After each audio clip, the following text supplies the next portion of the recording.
Hello everybody and welcome back. I hope you got your pens ready because we're going to take a look at question number 18 on the 2003 Cayley competition. Okay, so let's have a look here. Question 18. If 496 is equal to 2 to the power of m minus 2 to the power of n, where m and n are integers, then m plus n is equal to... Okay. So there's sort of two ways we could go about doing this one. We could do sort of a brute force way where we can grab our calculator and we say, okay, 469, that's got to be the difference of two powers of 2, right? So what we could do is we could just start adding powers of 2. What happens if I add 4? Well, I get 500. That's not a power of 2. Okay. I could add 8. Well, that's 504. That's not a power of 2. I could add 16.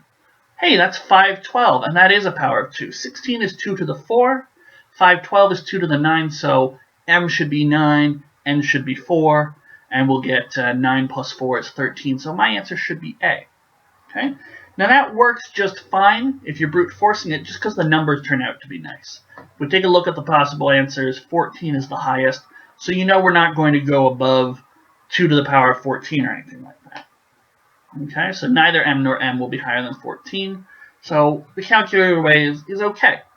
But there's not a whole lot of math behind it. It's basically just guess and check.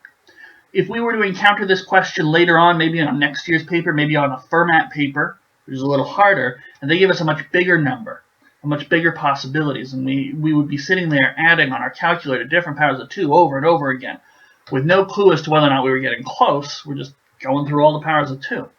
Or if this were a written question on the Galois, for example, because this was the first year of the Galois, this would be a fine Galois question because you don't get any multiple choice answers there. So how would we do this if we weren't just guessing and checking, if we weren't just brute forcing our way to the answer 13? Okay, so that's what we're going to investigate now. One thing I notice is that 2 to the m minus 2 to the n, that's equal to a positive integer. So n's got to be less than m. No way about that. So one thing we can note,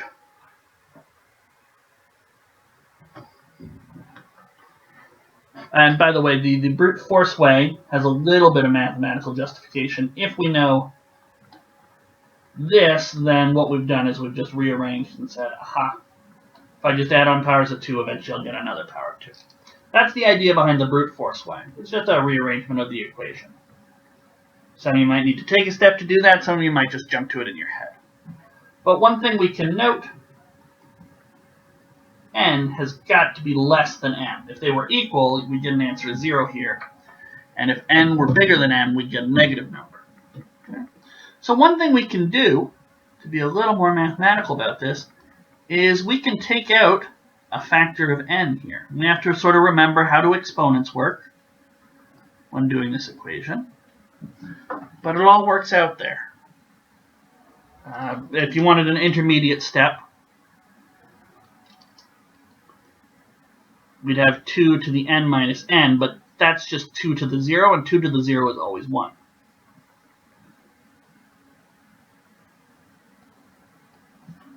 Okay. So, what can we see here? Well, 2 to the n is still an integer. 2 to the m minus n, n is less than m, so this is going to be a positive integer. So this is 2 to some positive power. That means it's going to be an integer minus 1. That's still an integer, but specifically, this is even, so this is odd.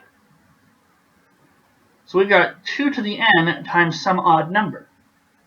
Can we write 496 as 2 to the n times some odd number? Well, you bet we can. Okay. What we can do is we can prime factor. Okay. We can take out all the factors of 2, because all the factors of 2 in 496 have got to be right over here. And everything that's left over is odd. And once we figure out how many factors of 2 are in 496, we'll know what n is, and we'll probably have a good idea as to what m is from there. Okay. So we know there's a factor of 2 because it's an even number, so we can split that off and we get 2, 4, 8. There's clearly another factor of 2 in there. We'll keep going until we get an odd number at the end. So we get 124. Another factor of 2 can come out, so 12, that should be 6 and 2, so we get 62. Another factor of 2 comes out, we get 31. And that's already prime, so 496 is 2 to the 1, 2, 3, 4 times 31. So n has got to be 4. Okay? We found that out a little while ago, but we know n has got to be 4.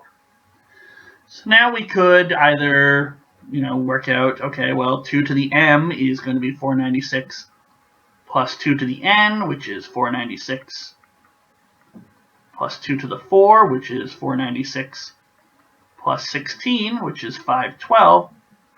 M has got to be 9, and we're looking for n plus n is 13. That would be an excellent way to go about doing it. So 13 is our final answer, and I think we said that was A. But let's just double check. Was that A? Yes, it was. Okay. So that's great. There are other ways you could have gotten M from there once you knew what N was. But sort of the crux of that was turning this equation, which is a difference of powers of 2, into a way to look at a 496 in terms of its factors. Okay? So that's a great way to do it, and that would have worked no matter what these numbers were. Okay? So, that's 18. In the next video, we're going to take a look at question number 19. I hope you join me for that one.